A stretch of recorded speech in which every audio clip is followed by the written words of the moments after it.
अब तपाईँ गाडी गाड बिना हिँड्दाखेरि त समस्या होला नि त तपाईँ आउँदैन गाड चाहिँ खटाइदिएको छ त्यहाँ तलतिर बसेका छन् घुम्न जाऊ भनेको छु मैले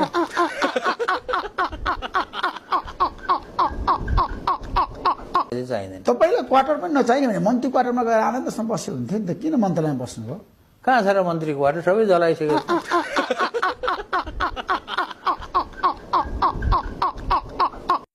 निजी निवास छैन निजी निवास कहाँ छ निजी निवास आविष्कार केन्द्र छ नि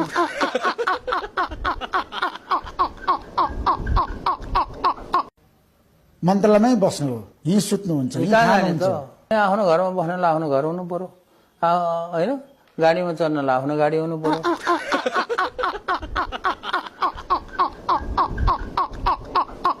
अब तपाईँहरू जस्तो ठुलो बङ्गला खोजेर होइन गाडीमा होइन चढेर मेरो पनि हिँड्ने केही छैन मान्छे होइन म पनि 18-20 घण्टा काम गर्छु तपाईँ जस्तै हो तर त घरमा त बस्नुहुन्छ नि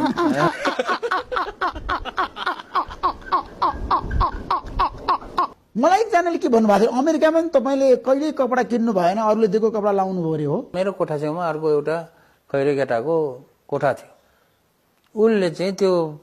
राम्रो राम्रो यस्तो कमिजहरू चाहिँ झोलामा हालेर त्यो लाएर यसो गरेर त्यहाँ उतापट्टि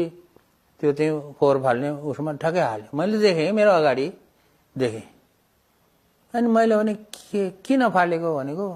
चाहिँदैन भने खै यसले त हेरौँ भनेर मैले यसो हेर्दाखेरि त राम्रो छ हेर्नुहोस् राम्रो छ कमिज छ है सर्टहरू छ टी सर्टहरू छ है यस्तो फाल्ने म लाउँछु भने मैले त्यहाँबाट सुरु गरेको हो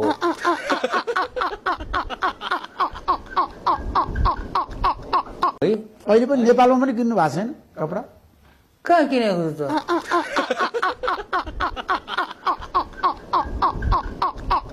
अस्ति त म शपथ ग्रहण समारोहमा जाँदाखेरि दौरा सुरुवाल लगाउनु भयो साथीहरूले ल्याएन